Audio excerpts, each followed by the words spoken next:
Hey guys, I'm Yurouzi. This is the part 6 What if Naruto and Team 7 was actually trained by Kakashi.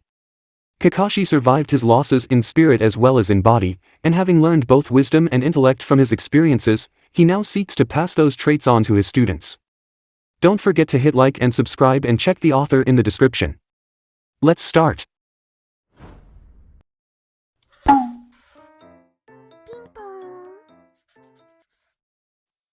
Chapter 21, Into the Forest. Sakura has a plan. Kiri sauntered through the darkness of late-night Konoha, her whiskers twitching slightly. Sakura had been careful to explain her goal, and while it was slightly repugnant, it was also a very good idea for a shinobi to have, and Kiri, above all, wanted to be a shinobi companion. Not that she would ever admit to that level of desire to Sakura.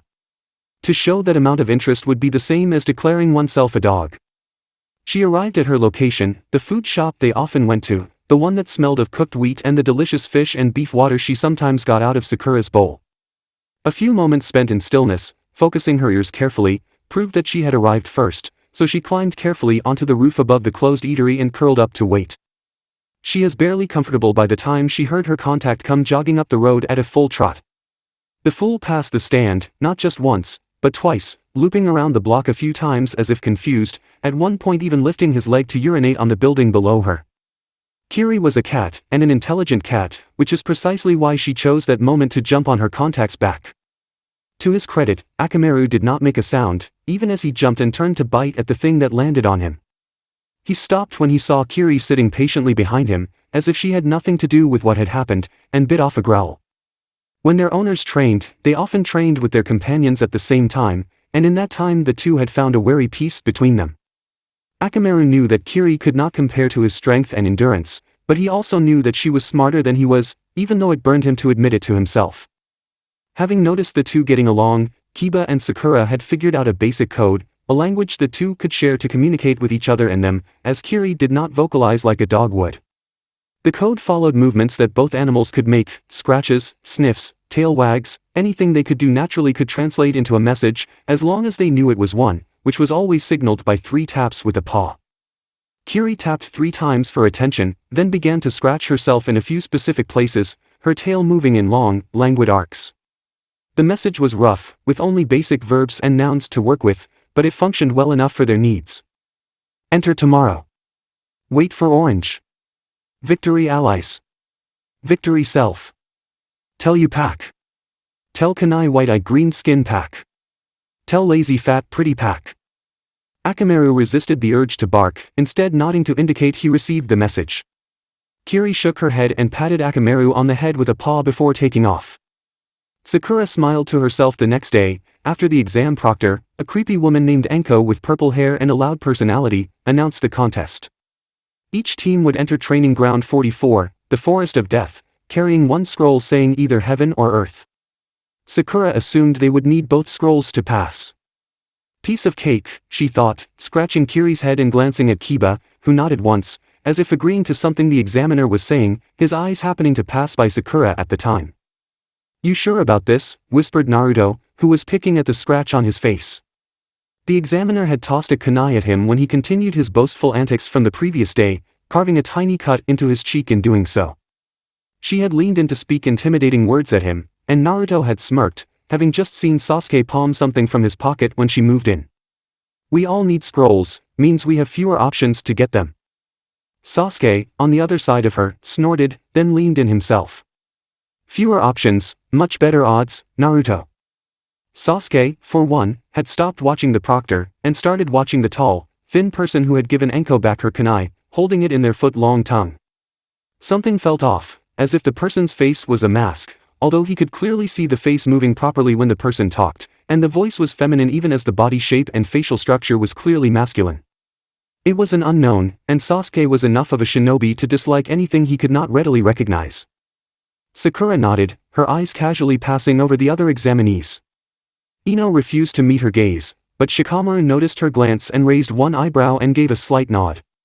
Her eyes kept moving, crossing over Lee, struck a manly pose and gave her a thumbs up.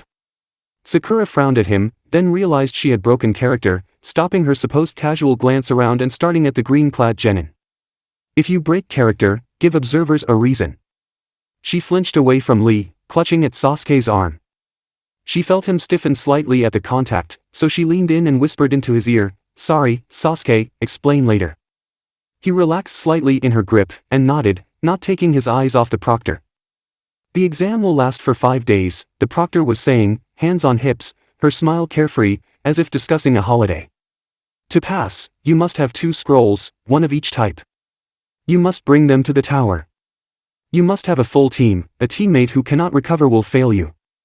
You are forbidden from opening the scrolls until you reach the tower." She grinned. "And boy, will it surprise you if you do open them, because the full rules for this challenge are in each scroll, even the secret rules." Schmuck bait, Sakura thought with a grin, and both Naruto and Sasuke snorted at the same moment. "Each of you will be given a consent form, waiving all liability for your possible maiming or death in this part of the exam. You have a half-hour to read the paper. At that time, you may turn in 3 signed waivers for one of the 2 scrolls, given at random." Dismissed. "Oh, it's you, shiny forehead girl." "Hello, Ino," said Sakura, walking over to Ino's team. "I thought you had quit," said Ino, smirking. Sakura rolled her eyes and breezed right past the platinum blonde girl, raising a hand in greeting to Shikamaru and Choji. The chubby boy waved and offered a chip from the bag he had opened. Sakura took it gladly and ate it. The Akimichi family were all rather rotund by design, something to do with their clan jutsu, and they gained that weight by eating the best food in the village. Anyone who did not gain weight just by being in their presence could not be appreciating the food they made. Sakura frowned as she realized that Ino had not gained so much as an ounce of weight, even as Sakura's body had begun to tone up. Shikamaru smirked at her as she ate. "Never thought I'd see one of the fashionable kunoichi of our class eating snack food." "Things change, you lazy bastard," Sakura said casually, a smile on her face. Shikamaru did not deny the accusation. Everything about him spoke of his laze.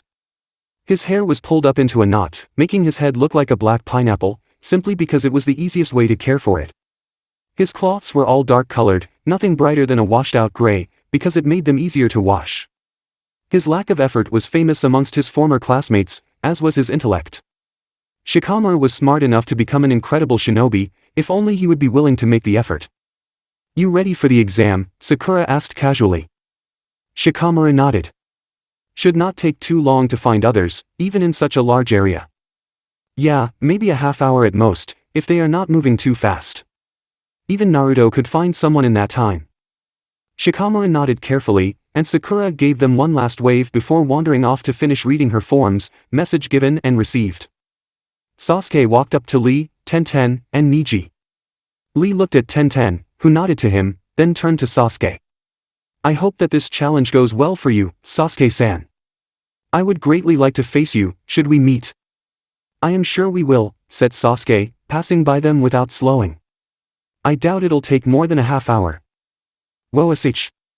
I am already filled with the power of youth." Tenten rolled her eyes and clapped a hand over Lee's mouth. "Try not to get him wound up, Sasuke-kun," she said, her tone of voice horrified as Lee shook within her grasp. "This is going to be a long 5 days as it is." Sasuke paused, and looked at Niji. The brown-haired boy stared back, feigning indifference. He looked tired. Ancient. Like a young man, pushed into an early old age by suffering, his face unwrinkled but his eyes tired from all they had seen. After a short pause, Niji gave a short, stiff nod. "Maybe we will see each other," he said. "With your eyes, I bet you'll see Naruto well before the rest of us." Niji nodded again, still stiff. Sasuke turned to go, then stopped himself. After a moment, he awkwardly gave Niji a pat on the shoulder, which was received without comment. He then walked away, thoughtful, while Niji continued to stare ahead, unmoved. "Hey, Hinata! What are you doing here?" Hinata started when he spoke, his face reddening a little. I just needed time to think." Naruto nodded cheerfully. "Makes sense. Scary, right?" Hinata nodded. "It's a lot to consider. It will be dangerous." Naruto laughed, and Hinata turned away for a moment, worried she'd said something embarrassing, that he was laughing at her. "It'll be dangerous for them," Naruto said, smiling. "I bet most of them have never fought a Hyuga before." Give them an extra tap for me when they do. Hinata smiled at him, her face glowing slightly with the strength of her blush. Hey, I don't know how to say this, said Naruto, scratching the back of his head. Hinata froze. I mean, Sakura told me what to say when this happened, but I'm no good at this sort of thing. Her face turned a deeper shade of red, her eyes wide, her heart beating fast in her chest. Anyhow, I need to know. Yes, she whispered, barely daring to breath. Did you guys get the message last night? Hinata sighed and dropped her head. Yes, Naruto-kun. Good, good. Sakura says half an hour. I'll find you. He started to walk away, and Hinata turned to hide her dismay, but she turned back to him when he called to her. Hey, we probably won't fight in there, but if we do, don't hold back, okay? He turned and gave her a big smile. I already know you'll kick some ass, but I'll know if you hold back if we end up fighting. So let's both go all out, if it happens. And anyone else, beat the hell out of them. He held his arm out, thumb up, and grinned at her over his shoulder. He stood there, back to her, his two swords crossed over his shoulders. A cool breeze kicked up, making the trees sway slightly and his hair ruffle. She looked at him, eyes shining, and took his encouragement to heart. I'll prove myself in this exam, and then he'll see me. It's worth fighting for, right? Yes, she said, and her smile was genuine. Naruto walked away, slightly weirded out. Every time he talked to Hinata-chan, she got all red and started stuttering. He knew she did the same thing with everyone else, but it was much worse with him. He sniffed at his jumpsuit, curious if she was allergic to his detergent, then shrugged. He still had his consent form to read. The moment they entered the forest and lost view of their entry gate, Sasuke called for a pause. He dug into his hip pouch, pulled out the heaven scroll he'd taken, then tossing it casually to Naruto. Naruto caught it and looked at Sasuke, confused. You're more likely to escape if we're cornered, Sasuke said with a shrug, and I took it from the proctor. If they were spying on us when we did it. Sasuke had resisted the urge to laugh when he got the scroll. They had come from a test that forced them to cheat the previous day, then had them claim their scrolls with no more security than a sheet across a wooden booth? Ludicrous. Naruto nodded and stuffed the scroll in his own belt pouch, then stretched. The plan is still on, right?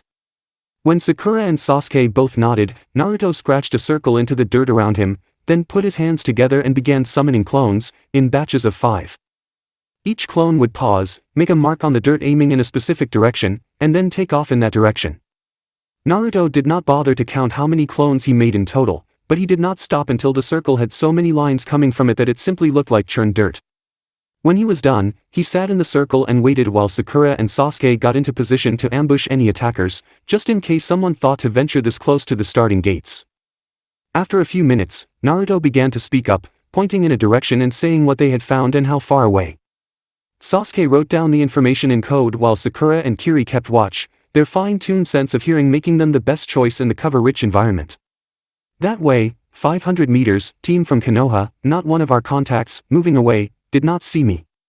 That way, 430 meters, team from Suna, not the creepy guy with the sand, moving away, did not see me. He smiled, then pointed almost at the fence to his right. That way, 250 meters, Shikamaru's team, approaching, contact made.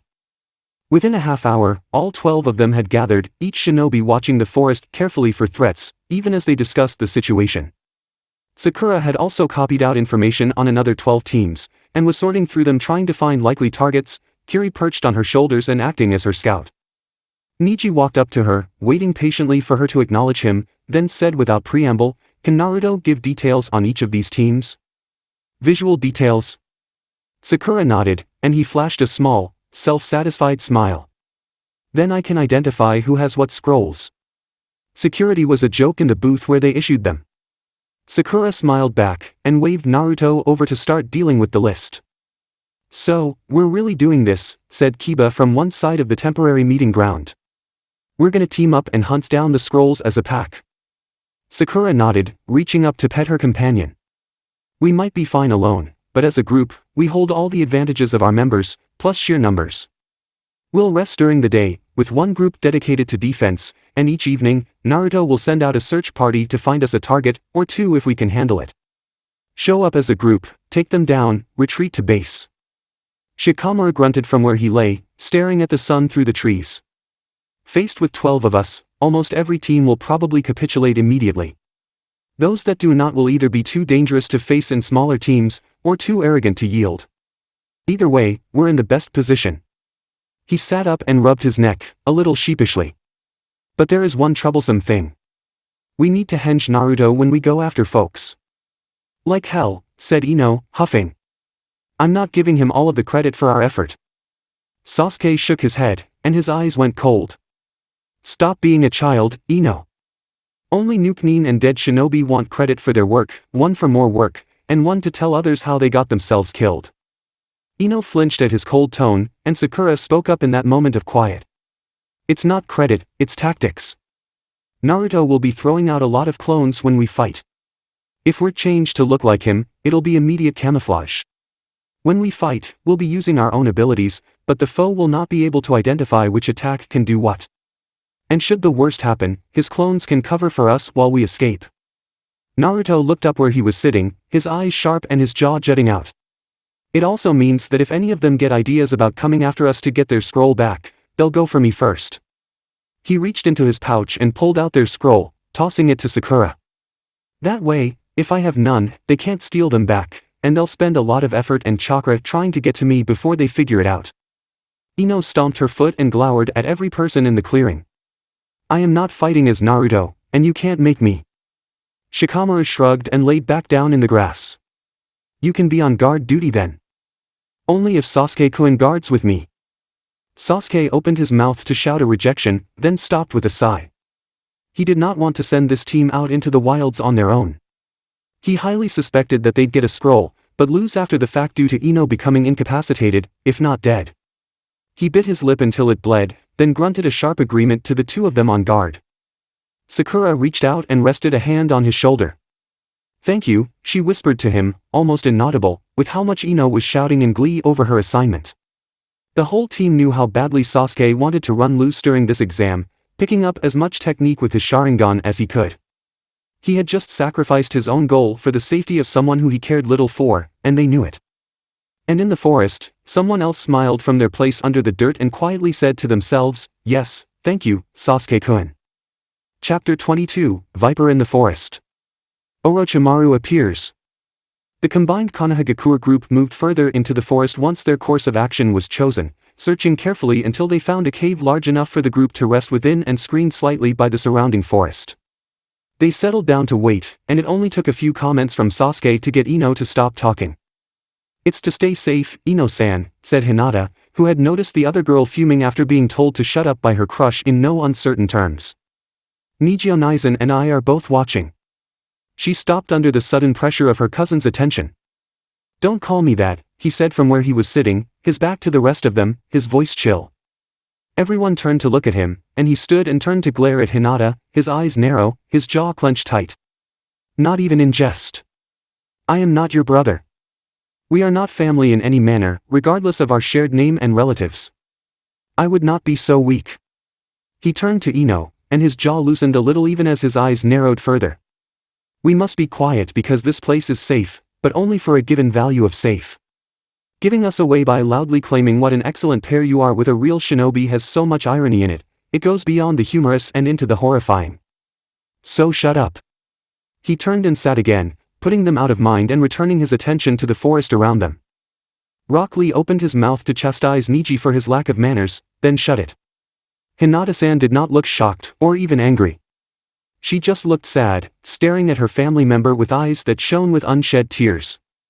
He clenched his fists, the fires of youth burning in his heart, and swore that the next time they fought, he would show the Hyuga the proper way to speak to those below your own strength, with the respect due to a worthy foe. The rest of the day was spent in uncomfortable silence, with everyone but Sasuke and Ino catching naps to get ready for the night's work ahead. Occasionally, Ino would get up and sit next to Sasuke, and each time, Sasuke would get up and move to the other side of the entrance. Eventually, she gave up and settled down against the cave wall to watch the forest outside, or rather, to face the forest while watching Sasuke. After some time, she was shaken from her boredom when Sasuke sat down next to her. He sat with his knees raised high, elbows resting on them, and his hands folded before his face. She turned to him, eyes glittering, her mind conjuring a moment of bliss as their lips touched, here in the dangerous forest of death, only for that image to be shattered by the cold look he gave her. There was scorn in his gaze, disdain, and just barely visible behind them, she saw a moment of compassion, and that made his words all the more terrible. He spoke quietly, barely a whisper, conscious of his sleeping allies nearby. He spoke of the dangers of being a shinobi, and how she had no appreciation of them. He spoke of the responsibility she had for her team and allies, who she regularly dismissed or antagonized. He spoke of her inappropriate desire for attention, of her lack of physical strength, of her completely unsuitable manner and bearing for any duty in the service of Konohagakure. And the entire time, his eyes shone with that same mix of haughty disdain and terrible, cruel compassion. "I understand your weakness," his mesmerizing eyes said in their own little language. "That does not make it forgivable." It was all the worse because he, and only he, could really claim the right to judge her on that. If Sasuke Uchiha, the pinnacle of shinobi manhood, would judge her unworthy, how could any lesser shinobi say otherwise? Eventually he fell silent, a deep silence that seemed to permeate the woods around them. The two of them sat together in uncomfortable quiet throughout the rest of the day, Sasuke looking outwards into the woods, and Ino looking inwards, into herself. When night finally fell, the others gathered and set off into the woods while the two of them chose shifts to rest. Ino did not say a word to the others, but simply made her way to a corner of the cave and laid down on her side. She refused to talk to stupid Sakura, who was getting all manly and strong, or that idiot Naruto they always hung around with, or that jerk Sasuke who would not acknowledge her. None of them deserved her, so she was sure to deny them her presence as much as she could.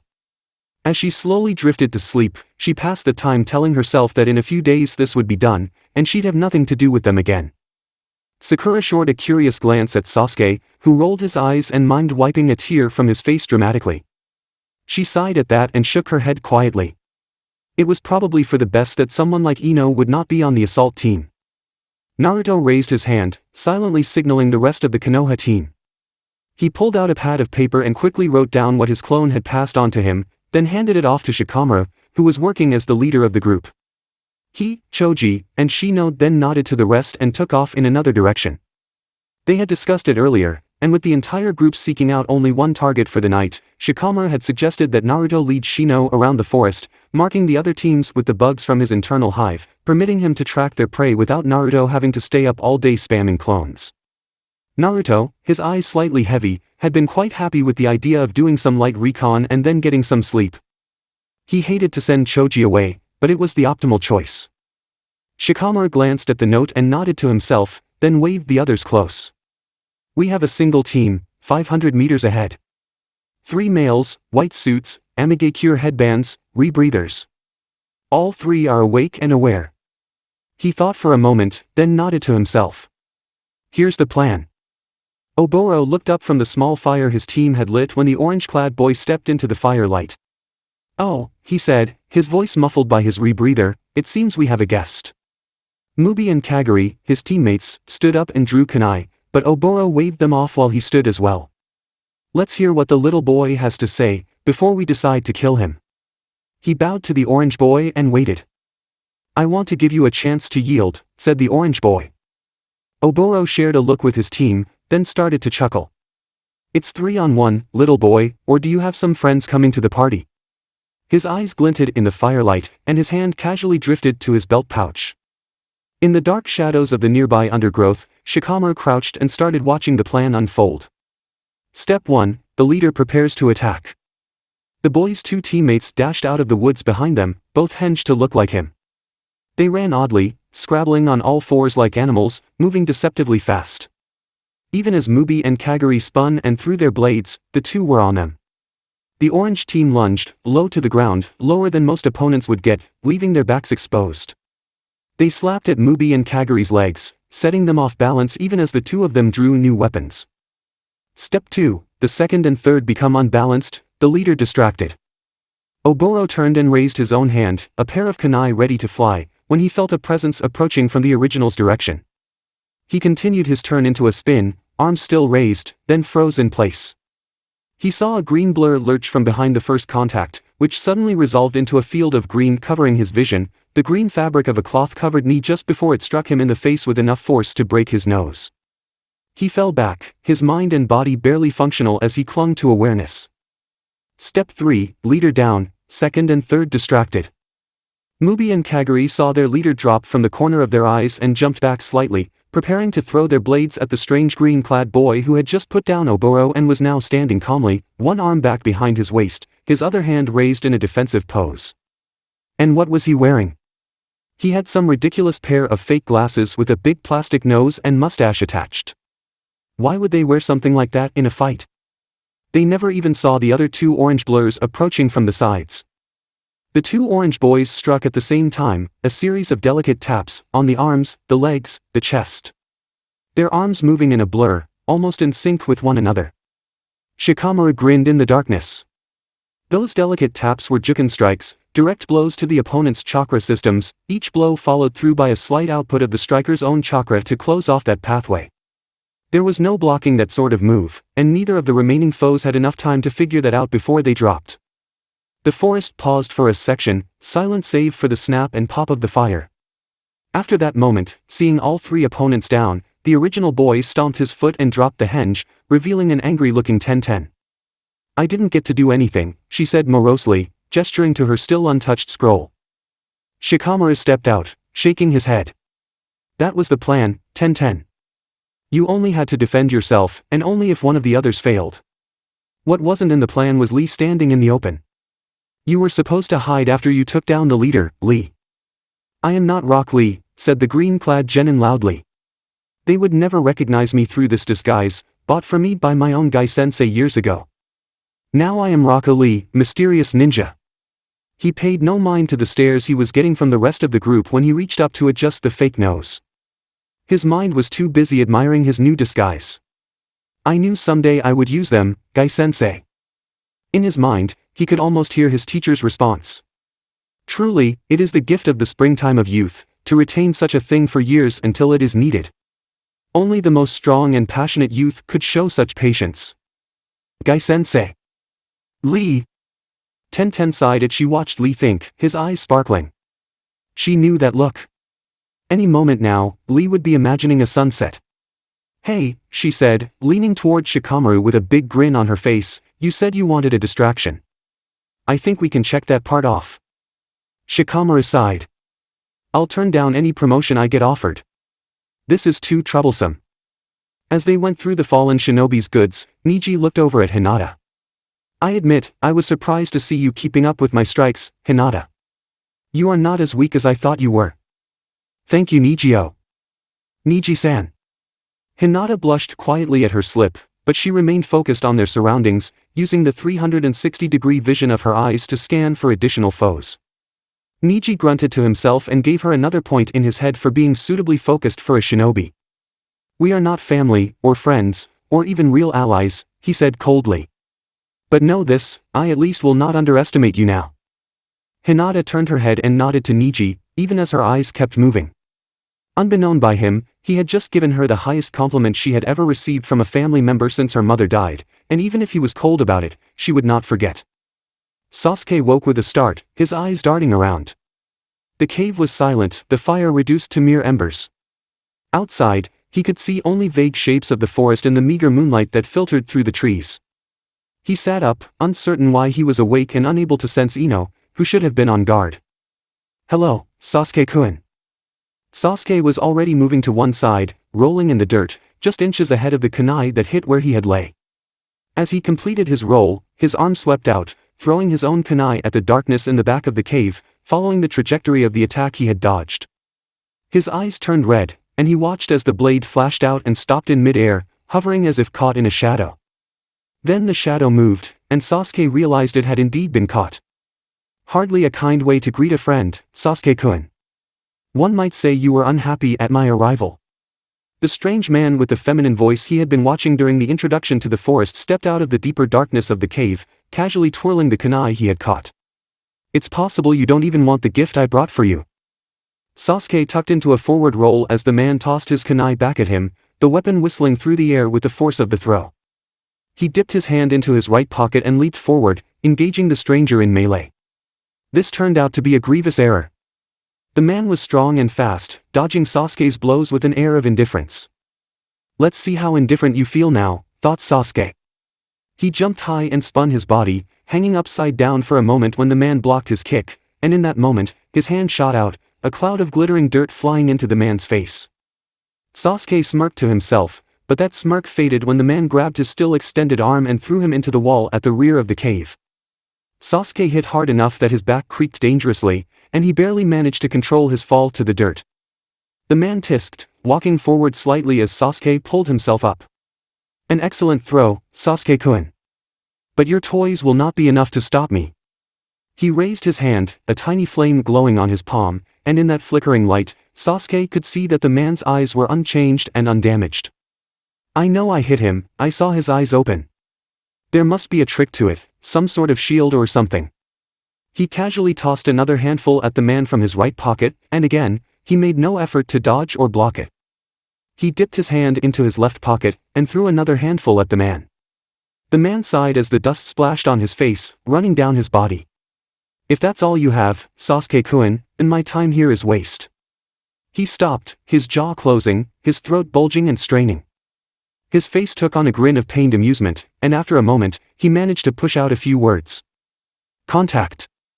Poison. Sasuke gave the man a satisfied smirk, shaking his left hand slightly.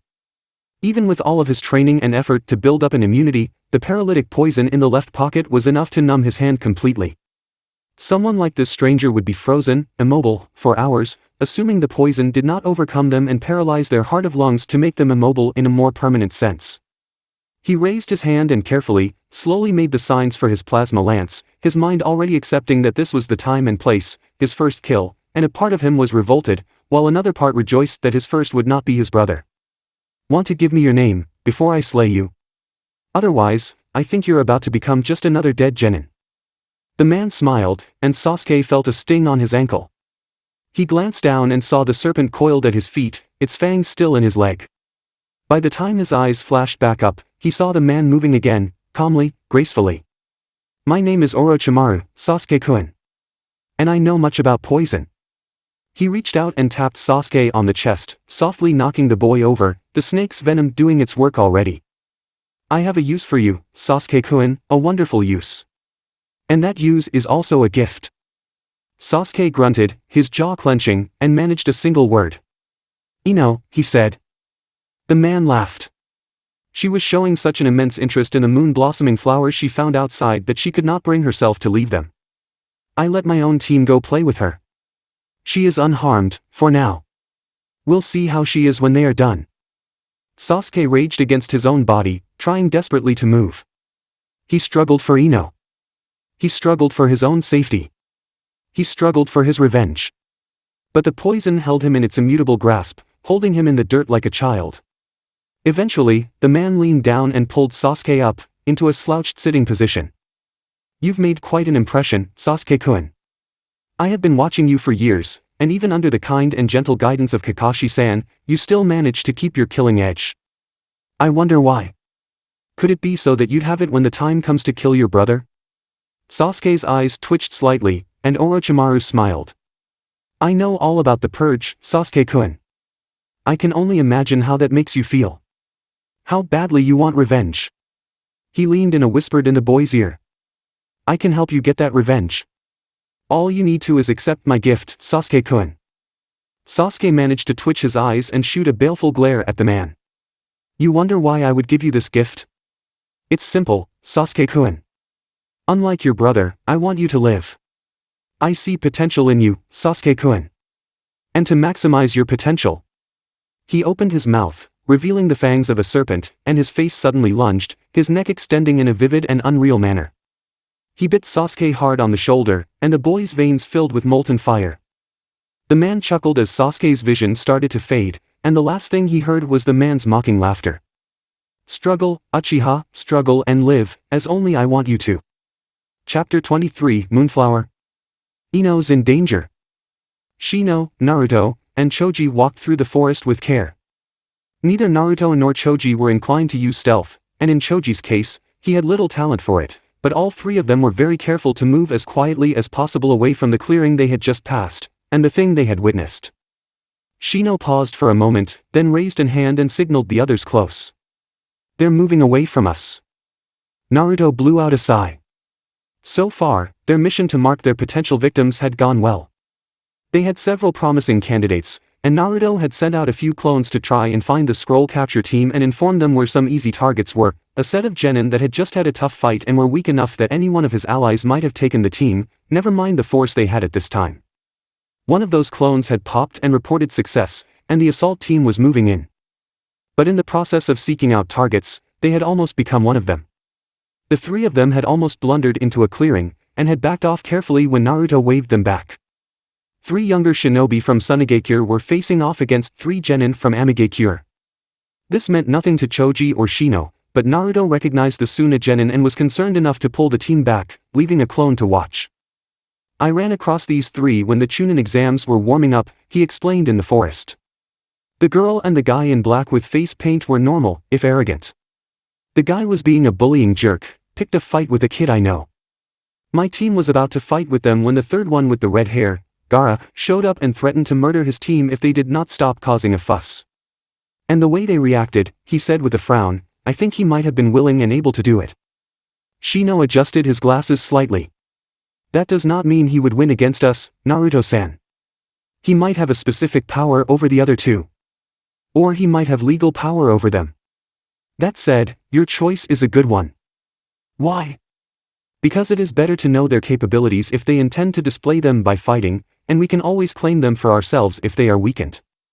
Naruto and Choji nodded agreeably, then Naruto stiffened. Scratch that. We're leaving. Now. Quickly. He suited actions to words, leaping away into the woods as fast as he could. When the others caught up, Naruto quickly summoned a trio of clones, who henged into the team and took off to the side while the 3 of them hid. It was a tense half-hour as they made their way slowly along until Shino informed them that the Suna genin were moving away. Wait, said Choji, who was frowning, how do you know they are leaving, Shino? Shino nodded once and held out his hand. After a moment a few insects, smaller than his smallest fingernail, crawled onto his hand. This are female Kakashi insects. The males within my colony can detect their scent from great distances, and scouts from the colony can track them and report their location. You bugged the red-haired kid, said Naruto, incredulous. Shino shook his head slightly. No. I attempted to, but he managed to kill it without giving it time to send out an alarm pheromone. The other 2 Suna shinobi are marked as of 10 seconds ago, when I got the latest report from a scout. Still heading away from us. The 3 AIM shinobi are reported as showing no signs of life. What happened, Naruto-san? Naruto shuddered as he replayed the memories his clone had given him in his mind. Gaara killed them. Their leader started a fight, and the kid slaughtered him by crushing him in sand. The other 2 surrendered their scroll, and he killed them too, as they begged for mercy. Then he spotted my clone and killed it as well. He shook his head, trying to keep the clone's painful death in a crushing grasp of sand out of mind. We need to tell the others to avoid him. Let's head back. Choji was the first to notice the strange glow through the trees only a few hundred feet from their base. It was a light blue color, and seemed to fill the air itself, turning everything they could see into a shade of blue. The 3 of them crept carefully through the woods, working towards the glow, and with each step they grew more apprehensive, because each step took them closer to both the source of the blue-tinted light and their base of operations. Eventually they reached a clearing and they saw what was causing the blue glow. Ino was kneeling on the grass in the clearing, staring at a single blue flower no larger than her fist. Her eyes were half-lidded, her face slack and serene. This was all the more worrisome, because 2 shinobi were standing next to her, 1 on each side, crouching within arm's reach. Both had a single arm up, 2 kunai held in one hand. They were as still as Ino, unmoving, but while she gazed languidly at the flower, they gazed at her with the unblinking focus of an animal on a hunt. Naruto had barely begun to reach for his swords when the 2 shinobi turned to face him and his hidden teammates. They both gave him a small and mirthless smile before returning their gaze to Ino. I am Mamushi, said the one on the left, still unmoving. I wait patiently for my prey to come to me. If she moves, I strike. His attire was simple, a basic shinobi outfit, but instead of a dark black or blue color, his outfit had a brown coloration interspersed with occasional vertical stripes in a pale yellow tone. His head and face were covered with a mask of the same material, his eyes by dark lenses. I am Habu, said the one on the right, also unmoving. His outfit was much the same as Mamushi's, save that the yellow tone sections were circular, encompassing large patches of the darker material. I seek out my prey and visit them with death. If she does not move, I strike. After a moment, Naruto stepped out, swords drawn. So, one way or another, you intend to kill her? Both nodded at once, a single slow movement of the entire head. And if I have a spare scroll to give you, would you be satisfied and leave her alone? Both shook their heads, in the same slow, precise manner. Is there anything I can do, just short of killing you, that will stop you from hurting her? Both shinobi slowly shook their head, and Habu turned his face to Naruto once more. It is on you to determine which is best. Mamushi will give her the smallest of pricks, barely enough to feel, and she will die quickly and painlessly from his strike. Mamushi turned as well. Habu will strike ferociously.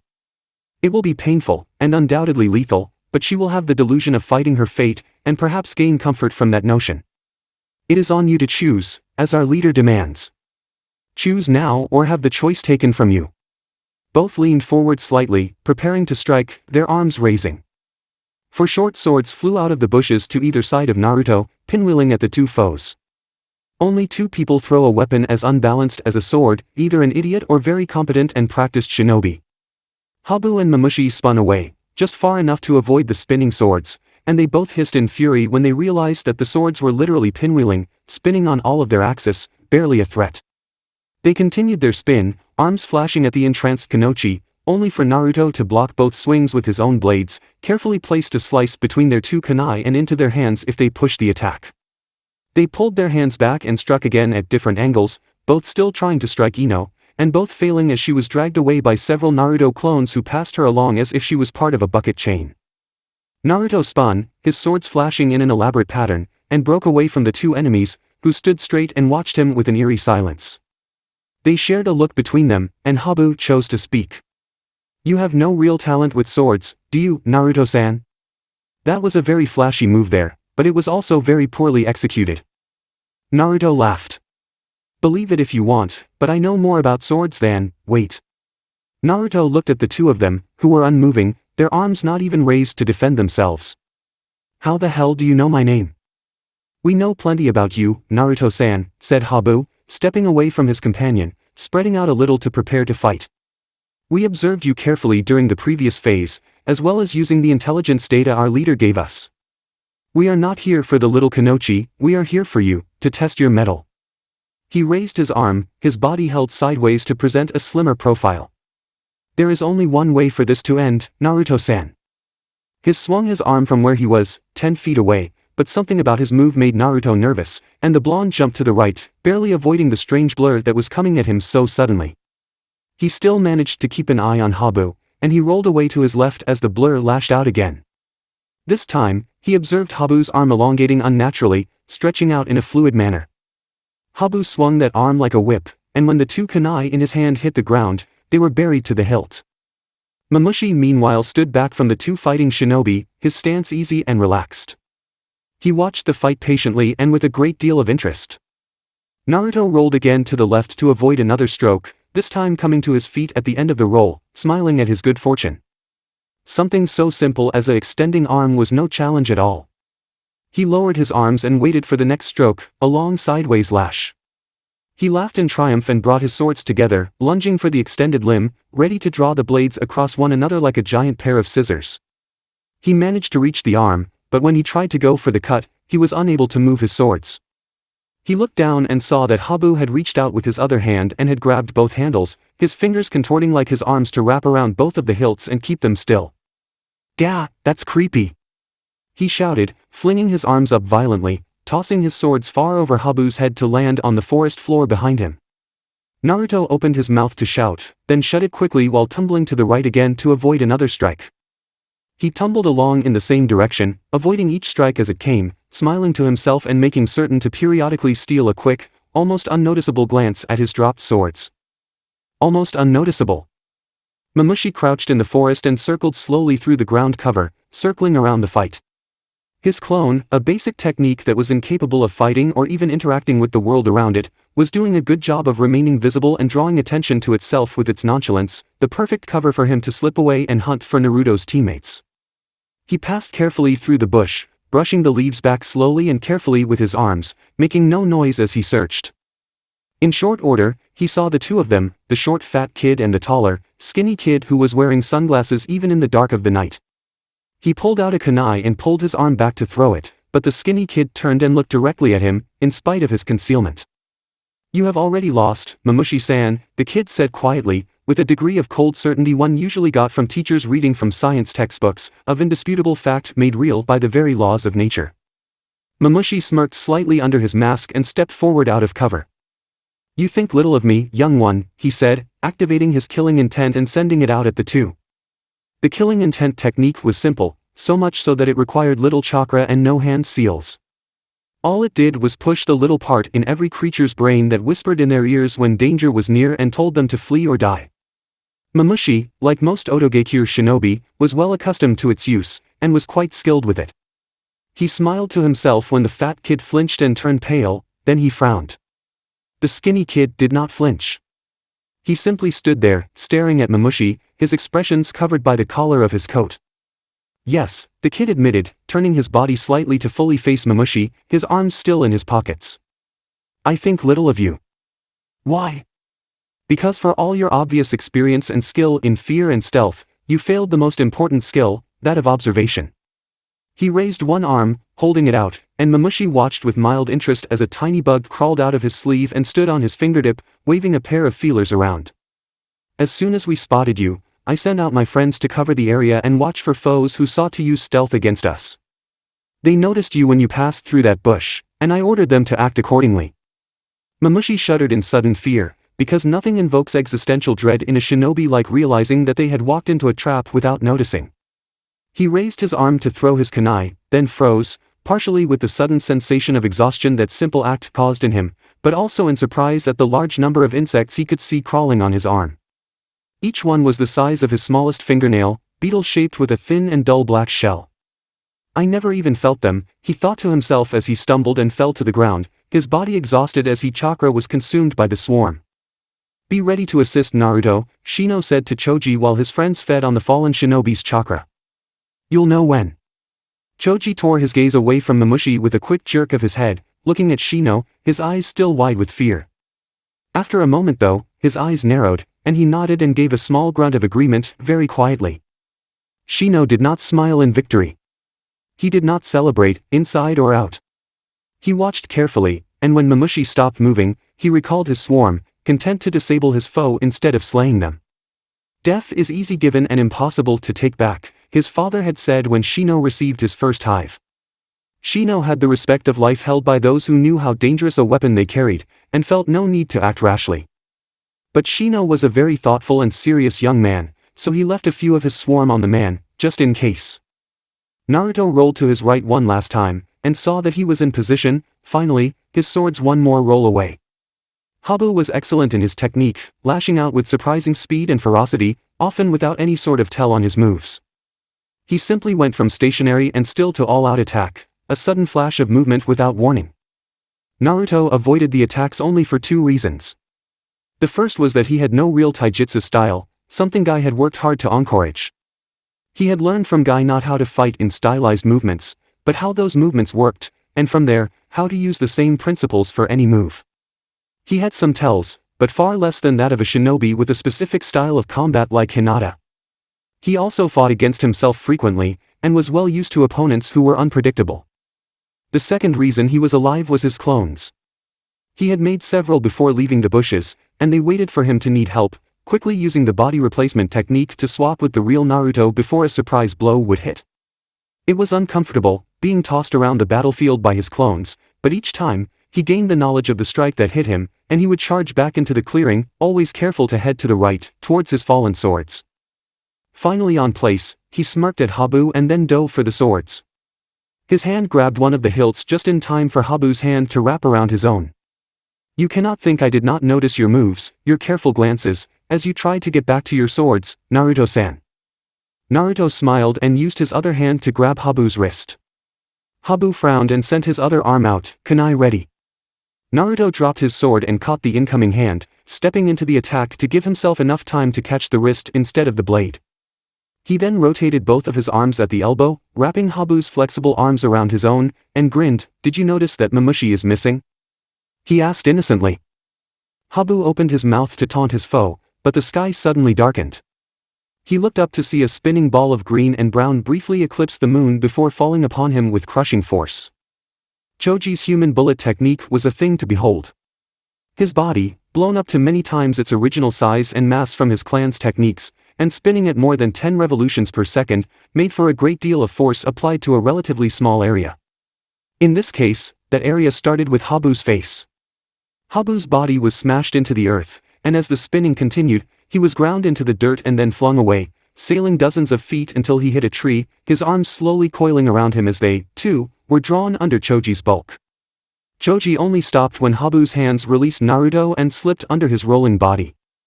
"Yada!" Naruto ran up and gave Choji a high five. "That was perfect!" he shouted, dancing in a small circle. "I knew you'd spot the opening when I dove for the swords." Shino joined them, Mamushi over his shoulder, and the three of them advanced to check on the fallen Habu, who was starting to stir. "Wait," Habu said, waving his hand as his arm slowly reverted to normal, causing him to grimace. His body and clothes looked like they had been put through a thresher, blood and broken bones quite evident, all the more so when his arm was back to normal size and yet still bent oddly. He used the better of his arms to reach into the tattered remains of his clothing and pulled out a heaven scroll, rolling it onto the dirt halfway to the team, who all stepped back cautiously. "You have won, and my mission is complete," Habu said, grimacing as he stood. "I was to test you, and it is done. I cannot fight further with any sort of effectiveness. Please let me collect my teammate and go." Shino frowned. "You are not here to become a chunin," he stated flatly. Habu shook his head gingerly, as if he was worried that his neck was damaged. "We were here to get an idea on how Naruto-san and Sasuke-san fought, and no other reason. We have tested Sasuke already, you will find him in your cave. Your female teammate was bait, nothing more." Choji glanced back at Ino, who had wandered back to the blue flower and was once again kneeling in front of it. "Smash the flower," said Habu, "and she will return to her senses. The Moonflower Trap is a genin-level test in Oto, and will not harm her or anyone else." He saw the look on Naruto's face. "I will crush it for you, if you do not trust my words." Naruto shook his head and sent a clone to help Ino before turning to the others. Choji shrugged and pulled out a bag of chips, content to leave the decision to Naruto. Shino looked at Habu and Mamushi, then said, "I am content to leave the decision to you, Naruto. I am not inclined to kill these two." "Why?" "Because we have won, and should they consider attack again in the future, the odds would be even better for us, making them a non-threat." Naruto nodded, and turned to Habu. "Take your friend and go, and we'll call it even." His face slowly stretched into a big smile. "And when you get home, tell them Uzumaki Naruto is a badass, but a fair badass. That was a good fight." Choji and Shino's eyebrows rose, and neither spoke up, but they thought the same thing. "So now we're nothing but sidekicks." They would have argued, but Naruto's clone crushed the flower, and Ino started to scream. The rest of the Konoha group returned to the cave to find a comatose Sasuke, a crying Ino, and one less scroll to retrieve. "You need to quit." Naruto looked up from where Sasuke lay and stared at Shikamaru. "You need to quit, Naruto. Sasuke is in a lot of pain. He might be dying." "Like hell we will," said Naruto, slowly standing up, fists clenched. "I'm not a quitter. None of us are. If we're going to lose, we'll go down swinging." His entire body was taut, like a violin ready to be played, and the melody was not one that Shikamaru wanted to hear. Naruto looked ready to explode, and the way he kept glancing to the back of the cave where Ino lay, Shikamaru could easily guess who would be the first target if Naruto broke. Sakura laid a hand on her teammate's shoulder.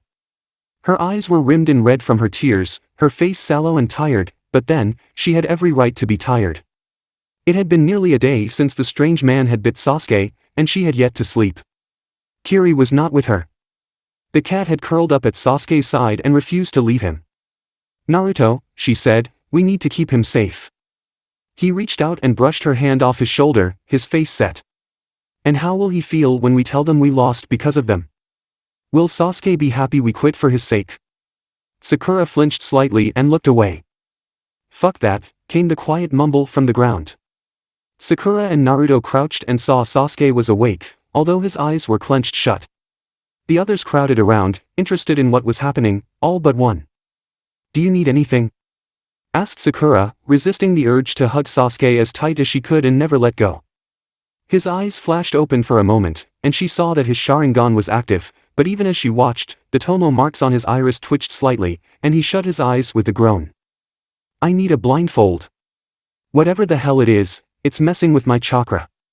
I can't get my eyes to focus." Naruto looked down at his friend, frowning, then tapped him on the shoulder. "Do we need to quit, team? We can always kick some ass next time.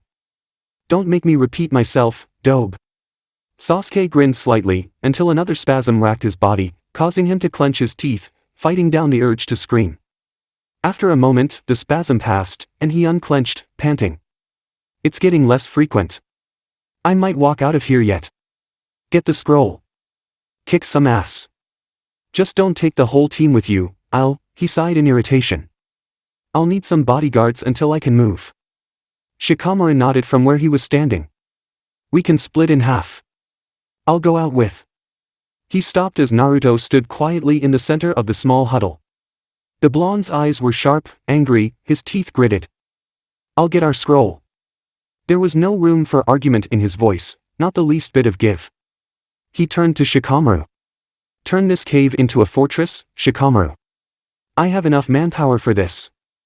Stay here and protect him." He turned to look at the one figure who was not in the huddle, the one person who had done nothing. "And her," he whispered quietly, his voice surprisingly gentle. Shikamaru nodded. Once released from the trap, Ino had rushed to find Sasuke, and when she did, she became inconsolable. In the last day, she had not eaten or drank, and the muffled sound of her crying was broken only by intermittent moments of sleep. Nobody had gotten a word out of her, not her teammates, not Sakura, nobody. No amount of recrimination would change anything, and it could easily make it worse. Still, it's surprising a knucklehead like Naruto would think of that, Shikamaru thought. "I'll go with you," said Shino calmly. "The Hyuga can keep watch here, and I can guide you to a group that are in poor condition, and thus would be better served being disqualified now instead of buried later." Naruto nodded, even as he bit down on his desire to let loose on his own. "Letting your anger rule you is a stupid thing to do," Kakashi said to them once, "and stupid shinobi die stupid deaths." Naruto wanted to lash out, to beat down every foe he could find, and he knew it was displaced anger at his teammates' suffering. And the most important part of that feeling was he knew it for what it really was, and in doing so, he could control his reaction. "Go kick their ass," said Sasuke on the ground, panting slightly from the latest spasm. Chapter 24, Side Bets Are In. Kakashi sat quietly in the middle of the bar, pretending to sip sake through his mask and watching the crowd around him shuffle and grunt and yell with a small smile on his face. He was not a party sort of person, nor was he inclined to participate in large, crowded social events, but he could still appreciate them from the outside, as it were, especially when they pertained to the life of a shinobi. And one thing could be guaranteed, across every hidden village and every nation in the world, whenever 2 or more people compete, 3 or more people will be betting on the outcome. Kakashi actually enjoyed the betting system for the Chunin exams, specifically, that there was no system. Anyone could bet with anyone, for anything of value, be it money or goods or information. No betting laws were in place, at least not in Konohagakure, beyond the simple rule that to welch on a bet made in good faith was identical to theft, and treated accordingly, which in a hidden village populated mostly by shinobi, generally meant D-rank missions for the value of the debits, a strong incentive for any gambler to stay honest. So, every time the exams happened, Kakashi would grab a drink and sit quietly in the middle of the maelstrom. He never offered a bet, no matter how much others pressed. But he would accept bets offered to him, and in the process of playing hard to get, he generally got far better odds than he would get pursuing the same bets. As of yet, the only one who no longer fell for that trap within his small circle of friends and acquaintances was Kurenai, who made a bet with him exactly once, and never again. This year was special, however. This year, he had his own team in the running, made of 2 previously hopeless cases and a single genius with a reputation for being pig-headed. It helped that, with a village full of often bored shinobi, the local records office was filled with people trying to find an edge with public information, and Kakashi had not bothered to update the public files on his little genin squad since he began training them. He continued to stare towards the exit, watching the crowds outside mill about through the windows. He could feel the man approaching from a mile away, his heavy frame and uneven footfalls playing a song for Kakashi's ears on the carefully prepared floor. It was a bar in a hidden village, and if it wanted shinobi business, like most bars did, there were plenty of ways to keep track of your surroundings. "Hey, aren't you Hatake Kakashi?" Kakashi turned and smiled at the man, a slightly overweight, middle-aged male whose dress and manner told Kakashi all he needed to know. A shop owner, and based on his business-like attire, some sort of general store owner. "I am," he acknowledged amicably. "You got that Uchiha kid, right? And the little weak pink girl and the thing, right?" Kakashi carefully set his sake bottle down, lest he be tempted to use in an unusual manner, such as a bludgeon. This fellow was drunk enough to lose his discretion, which was never wise amongst shinobi, especially one you do not know well. Kakashi smiled to himself, and decided to make an example out of him. "I have Uchiha Sasuke, Haruno Sakura, and the Thingkeeper himself, Uzumaki Naruto. PFFFFFT. The shopkeeper sat heavily across from Kakashi, pointing at him with one greasy finger, each hand movement sloshing some liquid on the table. "I hear from the bookkeepers that they suck. That the girl is weak, and the thing spends all of his money on ramen because he's hungry, for blood." Mohahaha. Kakashi kept his smile firmly in place. "You'd spend all your money on ramen if you couldn't get anything better with the generous payout given to him, I bet. I cannot speak on personal matters at this time, honorable shopkeep. It would change the odds for all those betting. Terrible thing to do. Come on, if you believe in them, you'd bet on them. It's betting season." Kakashi shook his head, and the man leaned in. "How's a bet? I am willing to bet you 10,000 Ryo per genin on your team. I pay for each kid who makes it to the final round. You pay for each kid who does not." Kakashi took a moment to look thoughtful, then shrugged. "Do you have 30,000 Ryo? I won't bet with someone who's no good for it." The man fumbled for his wallet, and Kakashi smiled under his mask. A shinobi is nothing if not observant, and Kakashi already knew the answer to this one, because the guy had loudly begged for the drink in his hand before approaching. When the man shook his head sadly, Kakashi took a thoughtful pose. "Well, how does this sound? I give you 10,000 Ryo per genin on my team who does not make it to the final. You offer me 10% off of merchandise for the next year for each genin that does make it." It took some haggling, and some artful encouragement from Kakashi, but the man eventually agreed to 5% per genin. Kakashi wrote out the contract and signed it, and let the man read it over and sign it, before tucking it into his vest, grinning like a thief, which he might as well be. When the man stumbled off to bother someone else, Kakashi pulled out the agreement and smiled as he reread it. "I, Hatake Kakashi, while of sound mind, agree to pay to Yasuike the sum of 10,000 Ryo per genin on my team who does not reach the final round in the current Chunin exam. I, Yasuike, while of sound mind, agree to grant to Hatake Kakashi, in lieu of money, a 5% discount on all merchandise in my shop per genin who reaches the final round in the current Chunin exam, for 1 year after the end of the current Chunin exam. The above has been examined by both parties and found to be correct according to the terms of our bet." Without a formal betting system enforced by the village, bets were enforced by the community. A shopkeeper who dodged payment would quickly find that the local shinobi were quite adept at covert action, and cared very little for those who did not keep their word. To not follow through would be the same as throwing their business away. And when it came time to settle, the exact wording of the contract was followed. 10,000 per genin on my team versus 5% off per genin, period. The fine print matters, pal, and I have a genin who could use a hefty discount under my guise. He took another slip of paper out and made a few notes on it. Based on previous exams, he'd be getting a solid 40 to 50% off from the merchant for a year, depending on how many made it to the finals. I wonder if Naruto can figure out how to put Yasui-san out of business, reselling his merchandise at a solid profit. He tucked the note away for later consideration, maybe as a mental exercise for the boy. He needed to keep up appearances, after all, and one did not ponder one's bets while gleefully cackling if one is to appear unwilling to gamble. He'd had more than 15 people in the last few days make bets with him, and win or lose, he'd be ahead by the end. A few financial gains, but mostly social gains. He had bet Asuma his cigarettes for a month against seeing what was under his mask if all 3 of his genin made it to the finals, and he was quite looking forward to losing that bet if Asuma's team all made it, because the another mask routine was a surefire hit, and it was getting harder to find someone it worked on. In fact, Kurenai had choked on her drink when Asuma made that bet, but she kept it to herself, managing only a small smile when Asuma wasn't looking. He'd bet Guy, of course.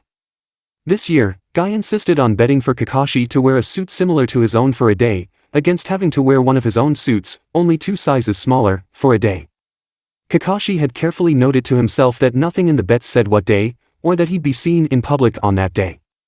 He highly suspected that Guy would end up finding a woman finally after he lost that bet, although considering Kurenai had choked on her drink again at that one, maybe not.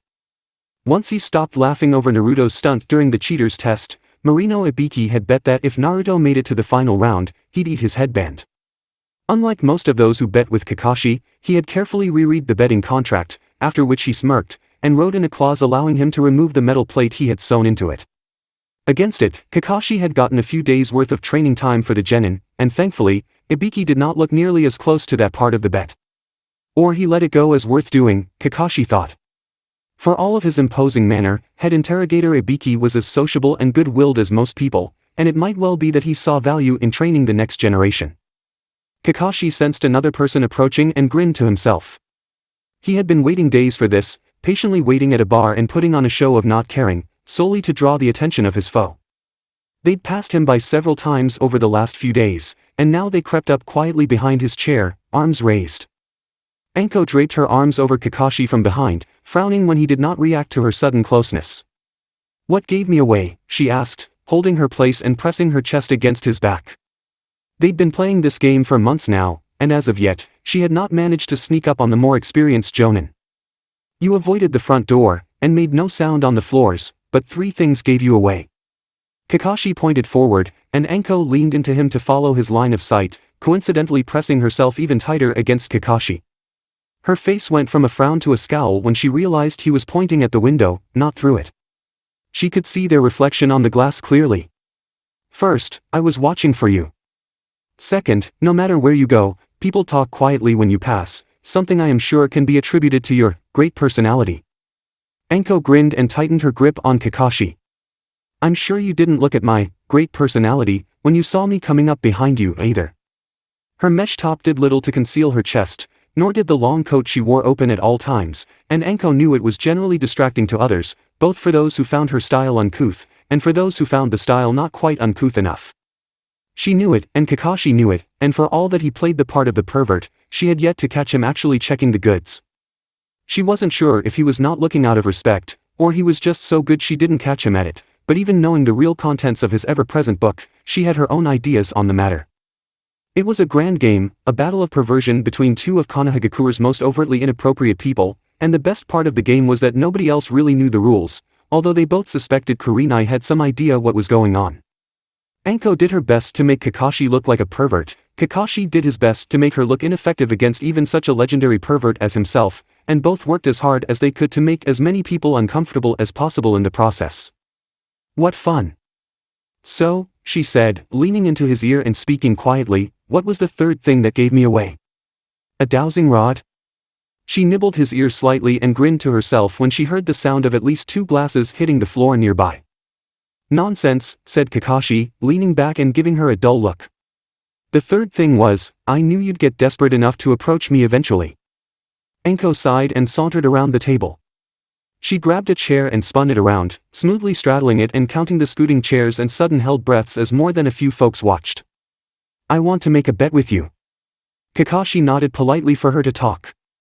"For each student of yours who fails, I get to take 1 piece of clothing off of you. For every student who passes, you get to claim something of mine." She casually flicked her coat open and gave Kakashi a smile that was completely genuine, if only for the gratifying spit take one of the civilians behind him made when he saw that move. Kakashi shrugged. "You're still trying to get my cloths off, I see. But why would I bet? You've been throwing yourself at me for weeks now. If you haven't got them off me yet, you're not getting them on a bet where I have no stakes.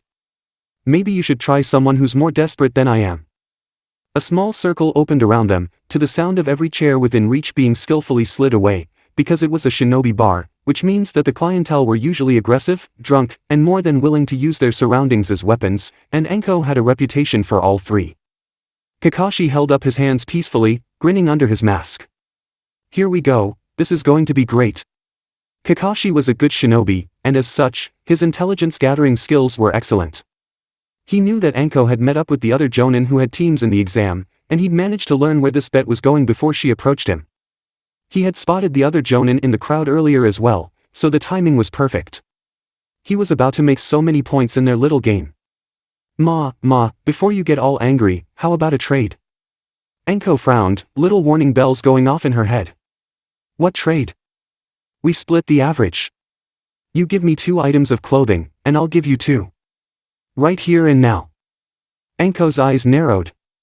They had agreed that they could not do anything during their games that Kakashi was unwilling to do in front of his students, which means no making him strip down in public, nor him doing the same to her. But not demanding her cloths after this bet would break character, which was also against the rules of their game.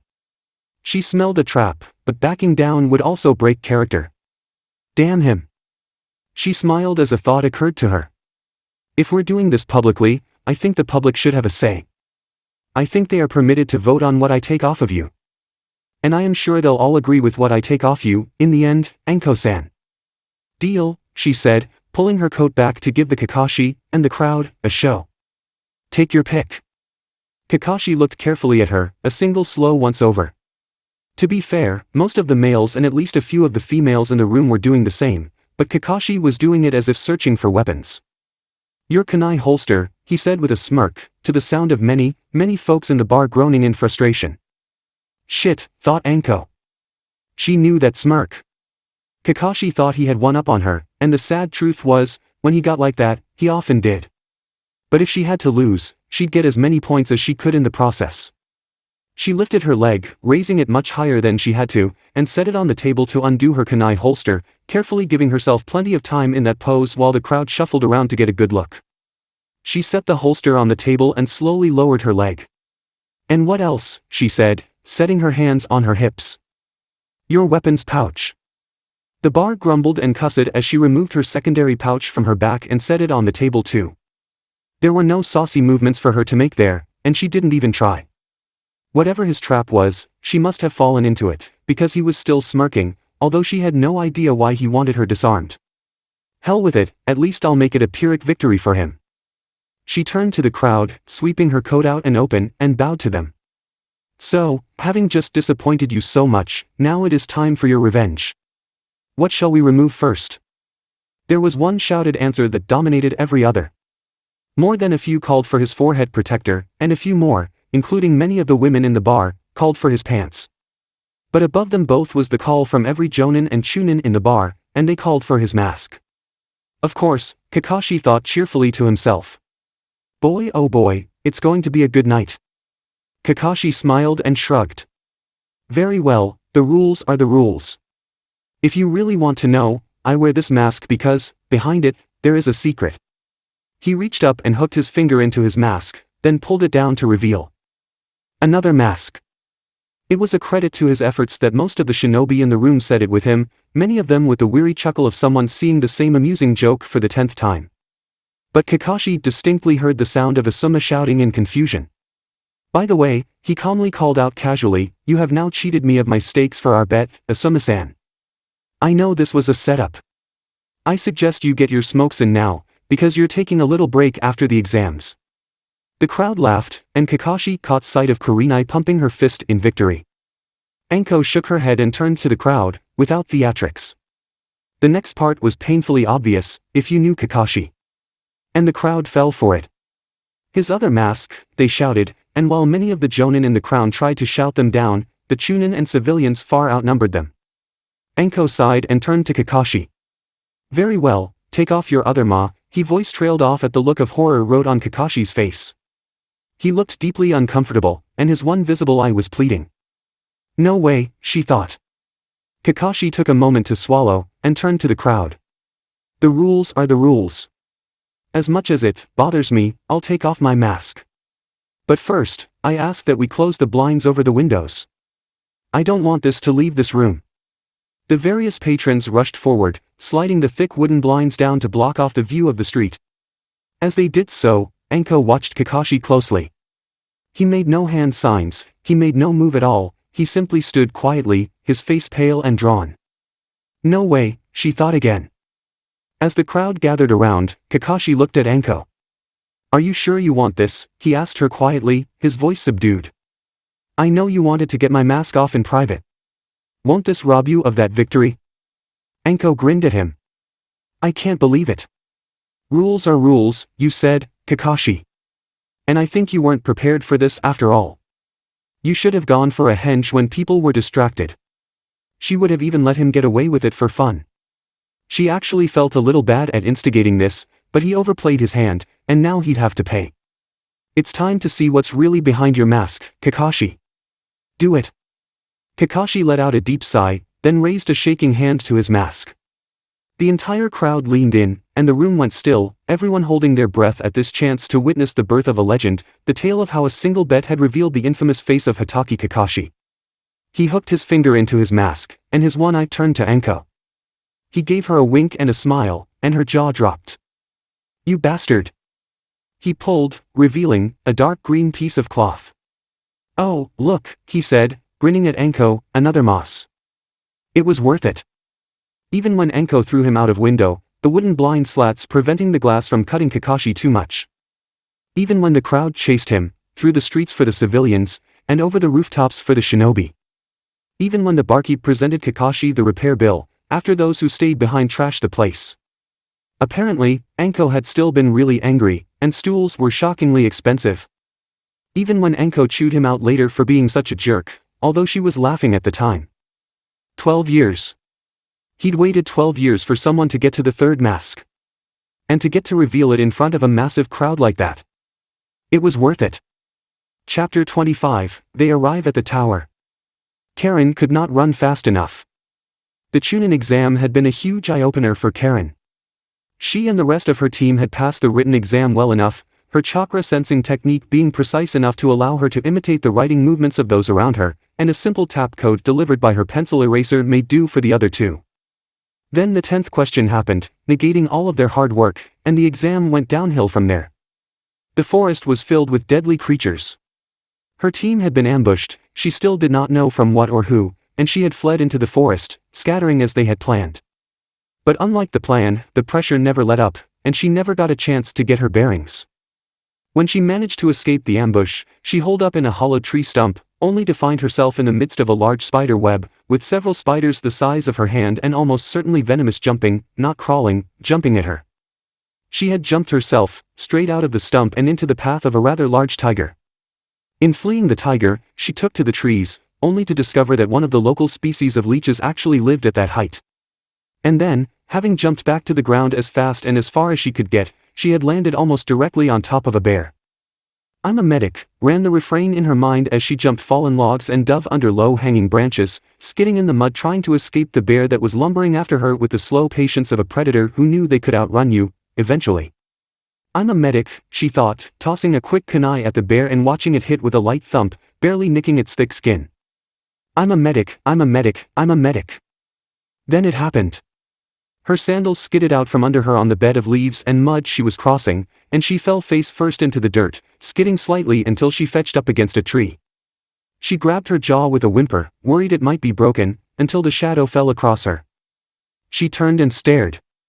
The bear was inches from her, its breath hot on her face, saliva dripping everywhere as it growled at her. It snapped once at her, then slid back, away from her face, as more and more orange-clad kids piled on and pushed. She watched the beast swipe one of the kids, smashing a kid so hard it vanished, but the others just shouted, and more continued to flow from the woodlands into the giant bear wrestling match. The bear continued to lash out, but with each blow, it grew more and more confused, put off by the lack of dead orange humans. You have a scroll, said a dull, monotone voice beside her, very close beside her, and Karen jumped slightly in shock and turned to gape at the boy standing next to her, as if there was not a giant beast losing a wrestling match to a lot of identical boys only a few feet in front of him. He was wearing a white shirt, the collar pulled up to cover much of his face, and his sunglasses made it impossible to see if he was looking at the bear. Or her. I know you have a scroll. Why? Because I bugged you a day ago, or more appropriately, I bugged your scroll. My friend and I will save you from the bear, and help you find your team, if you give us the scroll. He turned his head slightly, clearly indicating that he was looking at her, and stared at her, motionless, as if he was perfectly content to remain in that pose until she answered. She could hear the bear sliding along the ground, pushed back by the tide of orange. She could hear the blondes shouting instructions and encouragement to themselves, status updates, tips on how to lift the creature's legs. But she could not lift her gaze to watch, enraptured as she was by that blank, patient stare. She felt her cheeks start to heat slightly under his scrutiny, but he did not react to her glow. "He's so cool." She fumbled with her belt pouch until she found the scroll and held it out to the boy, who took it gently, so gently, from her hand and looked it over. He then tucked it into a pocket and pointed to one side. "Your team is 10 minutes away, in that direction, hiding in a cave. My friend has guards around them, as well as some along the way to keep the local wildlife in check. Go now."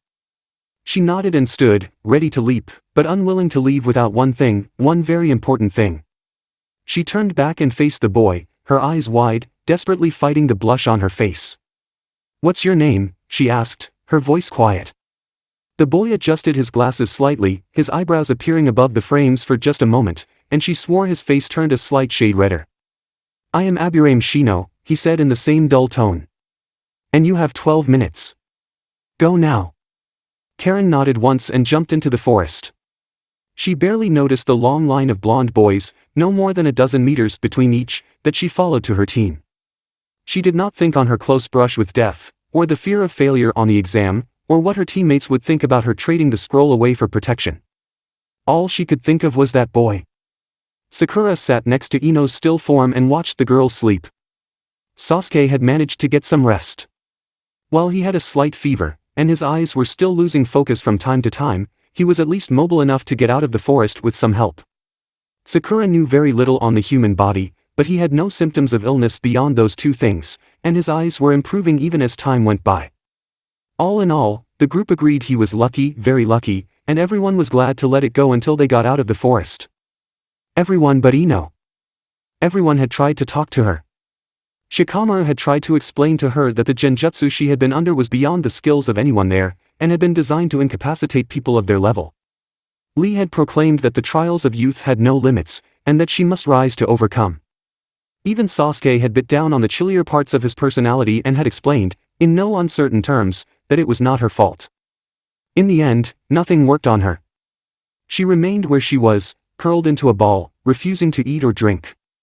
Sakura was not a medic, but every shinobi was given basic survival training, and she knew the rule of 3. 3 minutes without air.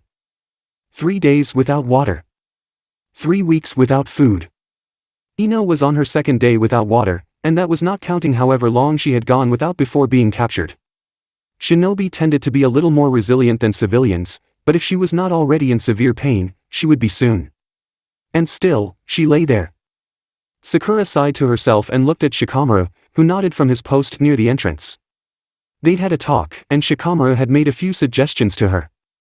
He had some ideas how to wake her up, but most of them would work best with Sakura, her best friend and greatest antagonist. He grunted and stood, stretching slightly, then walked out of the cave to join the others, leaving the two girls alone. Sakura pulled out a canteen, held it out, and casually dropped it on Ino's head.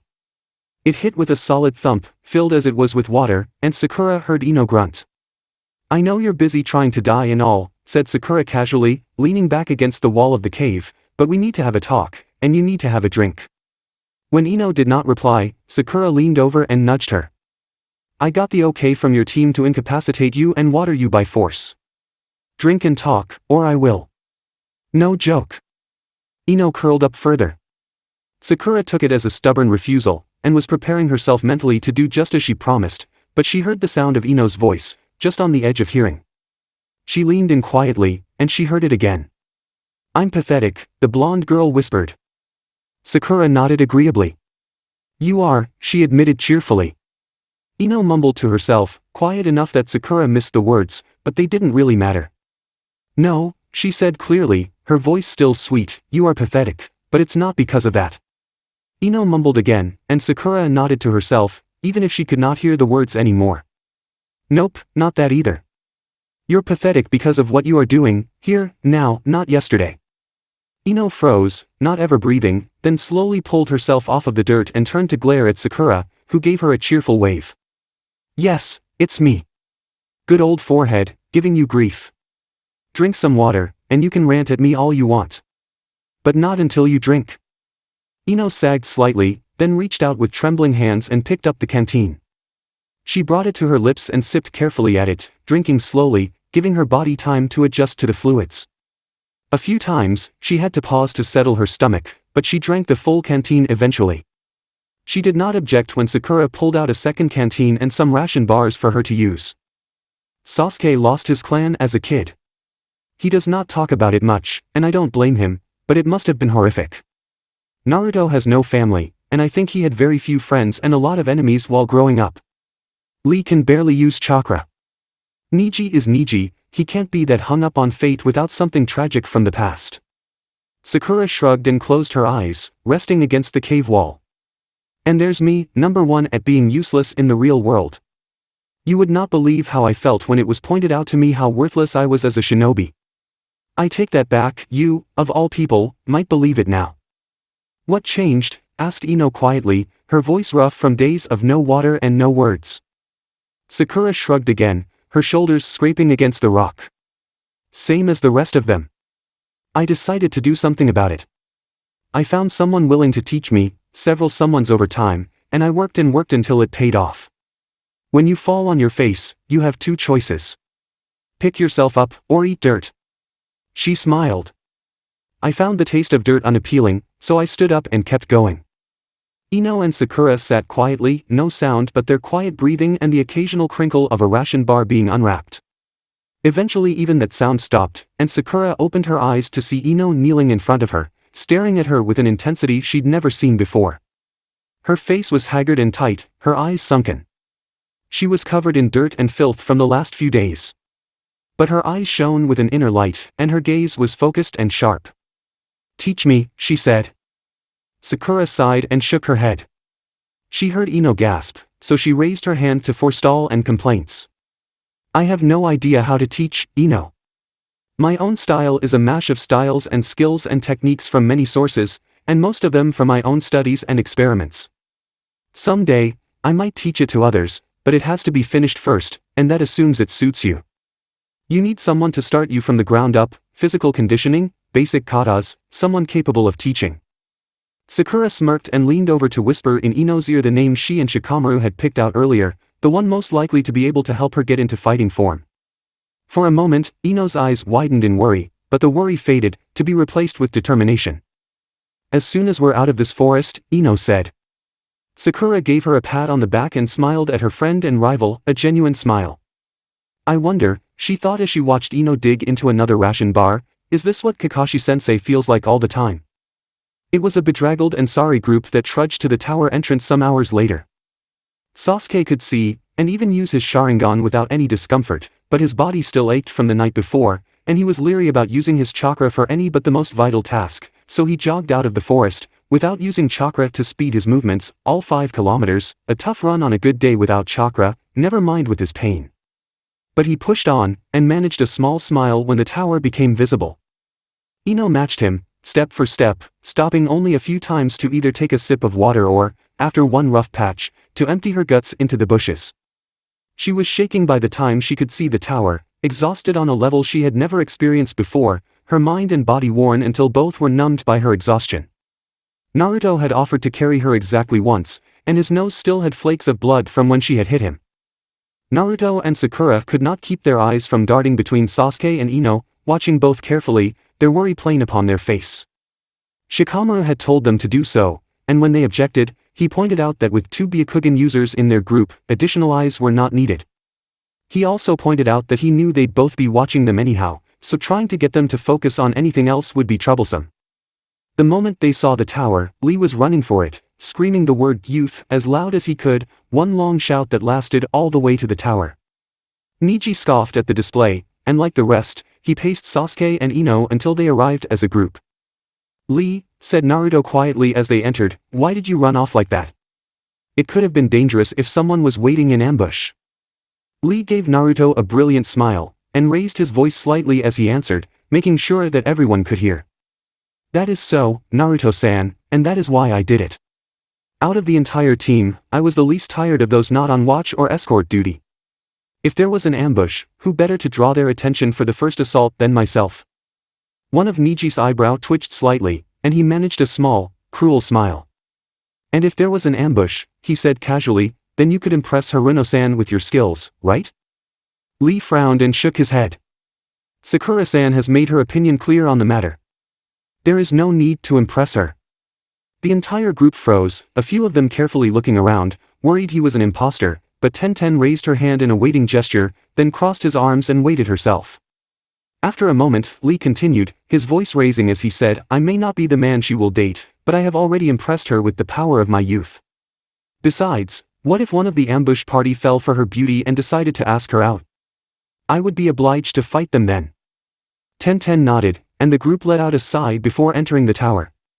Inside, they found a sign telling them, in a long and roundabout manner, to open both scrolls. Naruto and Sakura pulled out their set and opened them, revealing a seal used for summoning, which immediately began to smoke. They set the scrolls down and backed away quickly. When Iruka stepped out of the smoke, Naruto felt a sudden moment of nostalgia. He rarely got to see Iruka, between training and missions with Kakashi, and he suddenly felt a pang of loss that he'd not hung out with his teacher, his first true support and friend, in a long time. Then Iruka reached out and laid his hand on Naruto's shoulder, and the two looked at each other, and in that moment, Naruto realized his old teacher understood. I wonder, thought Naruto, if this is what Iruka feels all the time. Congratulations, Konoha teams, said Iruka with an easy smile. He went to each team, collecting their scrolls, before returning to stand before them. I am proud to see you all have made it, and more so that you chose to work together. Teamwork is important, but so is remembering that we're all part of one great team, the village Konohagakure. Is anyone injured? Every person in the room turned to Sasuke, who nodded. I've been bitten by someone called Orochimaru, and they left some kind of seal on my neck. He met Iruka's horrified gaze with one of confusion and rising concern. Why do you look so worried? It took only 5 minutes to assemble those who needed to be informed. Sasuke had been quickly ushered into a small waiting room and given food and water. Within a single minute, Kakashi had arrived, and was looking at Sasuke's neck with both eyes revealed. The very fact that he had his Sharingan visible made Sasuke feel a small, cold knot of fear form in his chest, but he smothered it and waited patiently. 2 minutes later, the proctor for the second exam, Anko, showed up. She nodded to Kakashi, with a degree of familiarity that the genin took note of. She then pulled Sasuke's head to one side roughly, took a quick look at the seal, and then retreated to a corner and started fidgeting with a kunai. 1 minute after that, Sarutobi Hiruzen, third Hokage and leader of the hidden village of the Leaf himself, walked briskly into the room. Sasuke gaped at his entrance, because Hiruzen came not in his normal robes of office, but in his battle gear, a black bodysuit, unadorned of any decorative quality, with only a single metal arm guard and a thickly armored hood. He strode into the room not with grace, but with power, certain and unstoppable, and for the first time, Sasuke got a glimpse of the man who carried Konohagaki through the last 2 shinobi world wars. He strode up and gently rested his hand on the boy's head, pulling back his hair slightly to look at the seal. He then stepped back and nodded to Sasuke, a brief flash of the kindly old man he had become over time, before his face turned back to the stern leader he had always been as he looked at the 2 older shinobi in the room.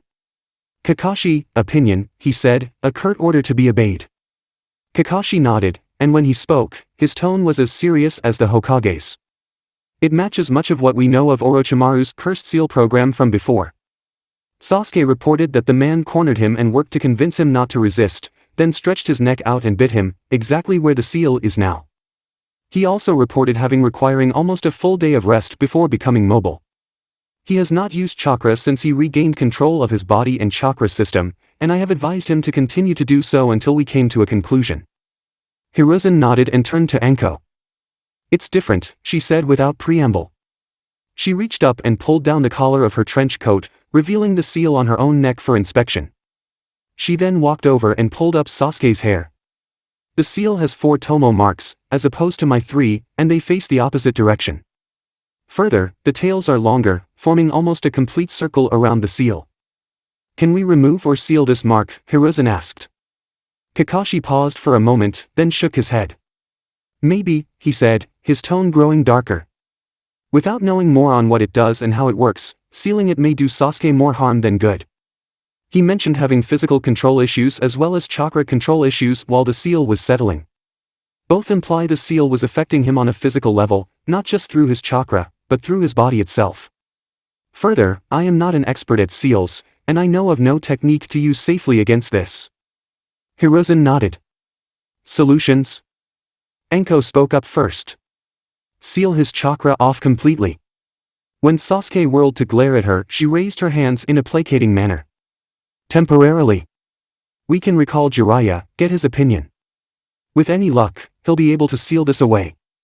We still only have a rough idea what the thing does to me, and I don't like the idea of one of our genin running around with an unknown seal ready to activate. Kakashi shook his head. Orochimaru is known for his subtlety, and he's always had an interest in bloodlines for his research. I would not be surprised if this was meant to do nothing more than to drive Sasuke away from us by forcing us to crush his dreams out of fear of the unknown. I think we should at least have a Hyuga observe him through a few tests to see if he's safely functional and go from there. Hiruzen nodded, then turned his eyes to Sasuke. His features softened for just a moment, and in a gentle voice, he said, "Opinion?" Sasuke wanted to shout, scream, for his right to continue to be a shinobi, to grow and train, to gain the strength to avenge his clan. He wanted to threaten to leave if they tried to seal him. He wanted to roar his defiance. But in the face of the Hokage's gentle words and fond gaze, his burning passion crumbled. Bereft of his anger, Sasuke took the time to look at his situation with cold logic. It took him a full minute to puzzle through his options, and in that time, nobody talked or pushed for him to hurry. I do not wish to give up before I've really begun, he said quietly. I have much to do in the future, and most of it requires me to be here, with my team and village. The risk of death or injury will not deter me. That said, making myself a risk to my team and village would be far worse, because if I cannot do what I must, who else would it fall to? Sasuke took a deep, calming breath, and let his anger and pride out with the same exhalation. As painful as it was to admit his potential weakness in the face of what happened, no amount of fury would solve his problem. Kakashi had taught him, long ago and with great care, that one cannot power through challenges with nothing but fury alone. I will do whatever tests you see fit.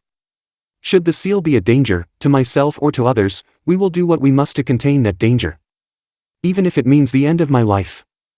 He sighed to himself and closed his eyes. Failure hurts, Kakashi had once said to him, after a particularly bad day of training, but true success can hurt a lot more.